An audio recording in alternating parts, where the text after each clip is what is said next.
Well, while Obama and Biden prepare to move out of the White House, incoming President Donald Trump is also making moving plans for the U.S. Embassy in Israel to Jerusalem.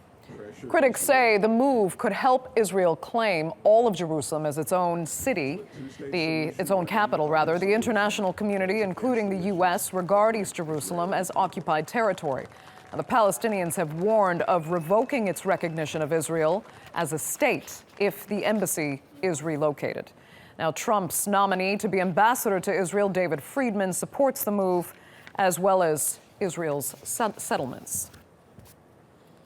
Well, Ahmed Burai is a lecturer at Istanbul Aydın University. He joins me now in the studio for more on what to do with the U.S. Embassy. So we're really actually in an unprecedented territory here. But Trump can say he wants to move the U.S. Embassy to Jerusalem. The first question is, can he? And if so, what really are the consequences? In 1995, the Congress passed the law to relocate the embassy from Tel Aviv in Jerusalem. All the presidents since that time till this moment, they were promising during their election campaign to relocate it. But none of them has done this based on the recommendations of the people in the region, their allies in the region. And that's why Donald Trump is insisting more on this. And he seems to be, according to the team that he already formulated, more persistent to go ahead with his move. And it is believed that in the inauguration speech, he's going to declare this. And I think that he's going to go ahead with that. And what happens? What will happen is, again, the most important thing is the people of the region will lose faith in the so-called independent or fair broker of the peace process. The already moribund peace process will be completely buried because the United States for a long time has been buying the people, selling the people the notion of the two-state solution.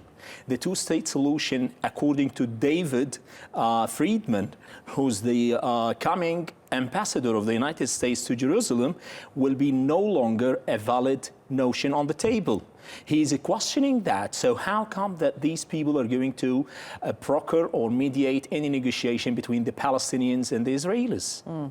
I've also seen some reports that Trump may send an ambassador to Jerusalem, but not build an embassy. Is that even possible, and would that be any better?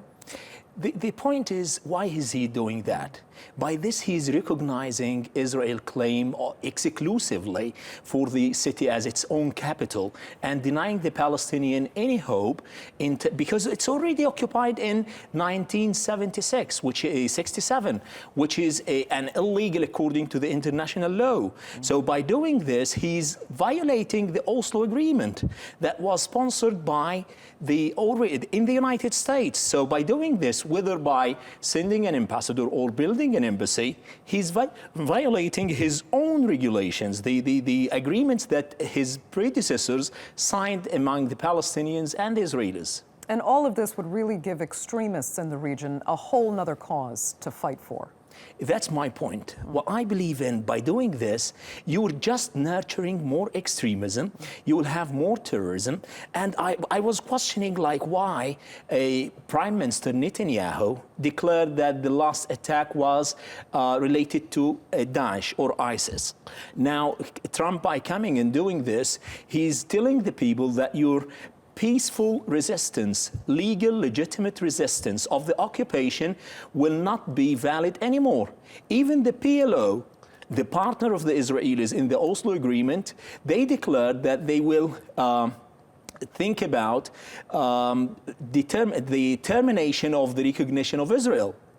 Which is a very dangerous step if it's taken, because the only partner in the peace is the PLO, and the PLO itself declares that this kind of move on the ground is going to jeopardize the whole peace process, which I believe is already did by the practices of the previous administration, the coming administration, and above all, the Netanyahu extremist government.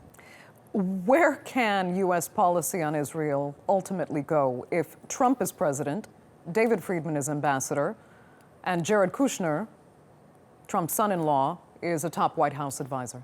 You know, Kushner family, the charity family, they themselves were the most generous donors for the illegal settlements. And David Friedman, he's one of the right-wingers. He's one of the hardline supporters of the settlers in the West Bank. Trump himself, according to his own statements, he said that in the Palestinian cause, in the Palestinian-Israeli conflict, I'll try to be as neutral as possible. But what we say from the first day, he's going to be in the side of the Israelis. He will unequivocally, without any kind of hesitation, fully support the Israelis against the Palestinians, which, in my opinion, would provoke not only among the Palestinians, but also in the whole region, a new wave of, let's say, resistance or reluctance to the whole international policy because they don't have faith anymore. Right. Ahmed, we're going to have to leave it there. Thanks so much for coming in and sharing your insight as always.